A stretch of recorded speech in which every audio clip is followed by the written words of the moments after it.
হ্যাঁ ভাই, কি জানতে চাচ্ছিলেন আপনি? আহ, আমি জানতে চাচ্ছি আসলে ওয়ার্ল্ডের যে কোনো জায়গায় থেকে মানে লন্ডনে কি আসলে বিজনেস করা সম্ভব? জি, আই মিন আসলে ফুল ইংল্যান্ডে।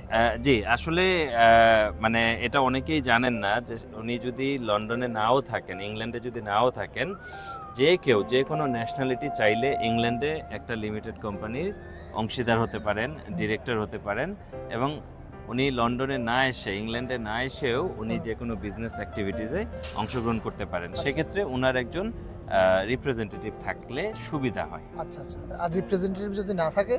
না, এটা অবশ্যই যিনি বিজনেস করবেন তার একটা অ্যারেঞ্জমেন্ট অবশ্যই থাকতে হবে। কিন্তু মূল পয়েন্টটা হচ্ছে এখানে যে এটা অনেকেই জানেন না যে চাইলেই হুম, হুম, আপনি ইংল্যান্ডে লিগ্যালি বিজনেস করতে পারবেন করা সম্ভব। ইংল্যান্ডে না আচ্ছা এসেও। আচ্ছা আচ্ছা, তাহলে তো এটা ভালো। আই থিঙ্ক কিন্তু ইদানিং দেখা যাচ্ছে যে অনেকেই কিন্তু এটা চাচ্ছে, কারণ অনেকেই দেখা যায় যে একটা অফিসে বসে কিন্তু ওয়ার্ল্ড ওয়াইড বিজনেস মেনটেন করছে। আসলে এখন গ্লোবালাইজেশনের যুগ।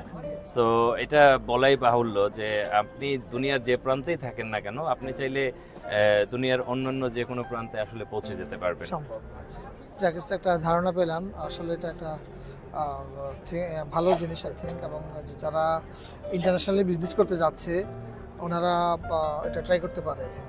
জি, অবশ্যই, অবশ্যই। আর বিশেষ করে লন্ডনের প্রতি যাদের আকর্ষণ আছে তাদের অবশ্যই ট্রাই করা উচিত আমি মনে রাইট। করি। ধন্যবাদ। ওকে, থ্যাংক ইউ।